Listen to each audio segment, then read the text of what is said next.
மீண்டும் தெலுங்குல என்ட்ரியான சமந்தா. தமிழ்ல இப்போ முன்னணி நடிகைகள்ல ஒருத்தவங்களா மாறிட்ட சமந்தா மீண்டும் தெலுங்குக்கு என்ட்ரி ஆகியிருக்காங்க. கடந்த பல மாதங்களாகவே தமிழ்ல மட்டுமே நடிச்சிட்டு வந்த சமந்தா இப்போ 2 தெலுங்கு படங்கள்ல நடிக்க ஆரம்பிச்சிருக்காங்க. மகேஷ் பாபு ஜோடியா பிரம்மோற்சவம் படத்துலயும், நிதின் ஜோடியா படத்துலயும் நடிச்சிட்டு இருக்காங்க.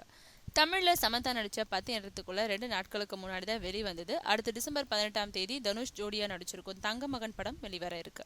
அதுக்கப்புறம் சூர்யா ஜோடியா நடிச்சிருக்கும் 24 படமும், விஜய் ஜோடியா நடிச்சிருக்கும் பெயரிடப்படாத படமும் வெளிவரும். தமிழ்ல தற்போதைக்கு விஜய் ஜோடியா நடிக்கும் படத்தோட படப்பிடிப்பு மட்டுமே நடந்துட்டு இருக்கு. அடுத்து மீண்டும் தனுஷ் ஜோடியா வடசென்னை படத்துல நடிக்க இருக்காங்க.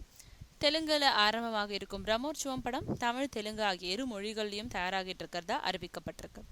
தெலுங்குல சமந்தா நடிச்சு வெளிவந்த படம் சன் ஆஃப் சத்யமூர்த்தி. அந்த படம் வெளிவந்து 6 மாதங்களுக்கும் மேல் ஆயிடுச்சு.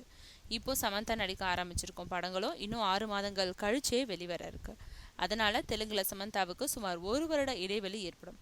அதனால அதுக்குள்ள தமிழ்ல அவங்களுக்கு 3 படங்கள் வெளிவந்துடும்.